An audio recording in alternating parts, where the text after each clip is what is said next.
can you tell us a little bit more about like your kind of your personal life and kind of how all this has been Mhm. working with you as a person? Do you find that like having a business has helped you expand as a person because you're learning new things, or or do you find that you're having a business is stressful, or what?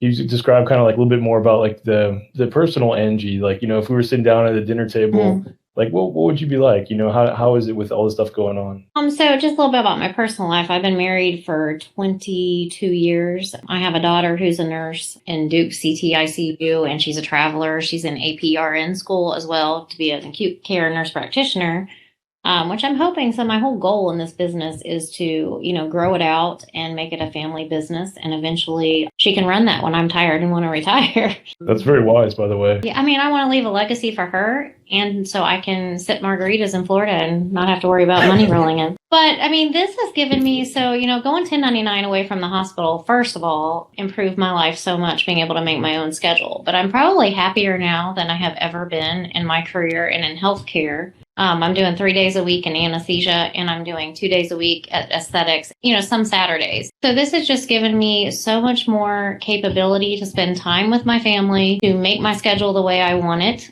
It's a little bit stressful getting it started, but the stress is worth it because it's not the stress of doing 48 hours straight in the hospital doing epidurals and being away from my family. You trade one thing for another, but it's very manageable, and I'm very happy with my life right now.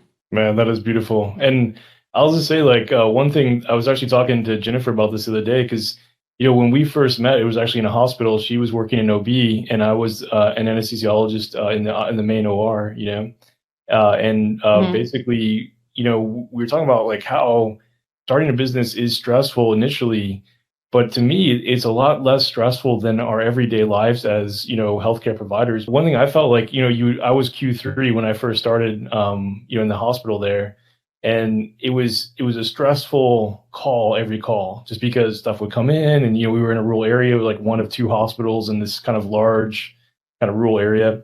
And so all sorts of weird stuff would roll in from, all the local, like smaller local cities and stuff. And every call was stressful. But then the worst part was you finish one call and then you have 2 days before you're on call again. It's just this Mhm. constant recurring. I had actually, so for the past probably 6 years of my anesthesia career, I was a chief anesthetist for about a year and a half.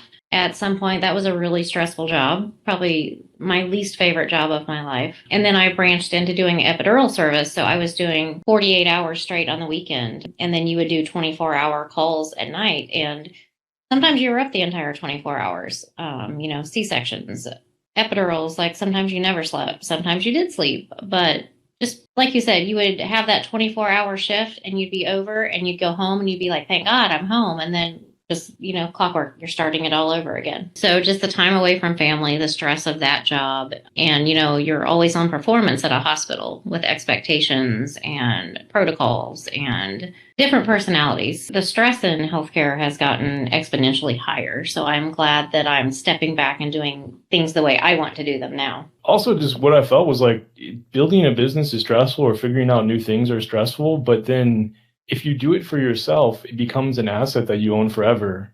If you're stressed out on Mm-hmm. call, well, you get your window, and then you're back, and you don't get it. You just get whatever your pay is, and that's it.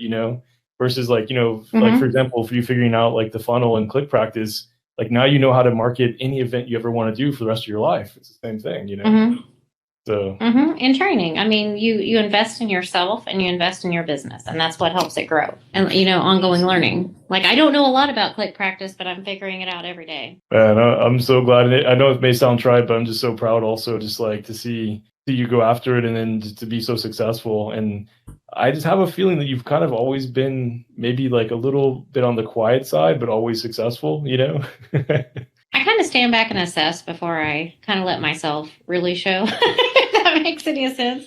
I have to assess the situation, and then once I figure out I'm comfortable with it, then it's fast forward. I don't like to give up, and I just kind of take it and go. And I can tell you that Kelly Herman's training has been phenomenal for all of us in the CRNA industry that want to branch into aesthetics. She's phenomenal as an educator and a trainer. And what you and Jennifer have built with her with clip practice and giving us the tools we need, that's just irreplaceable.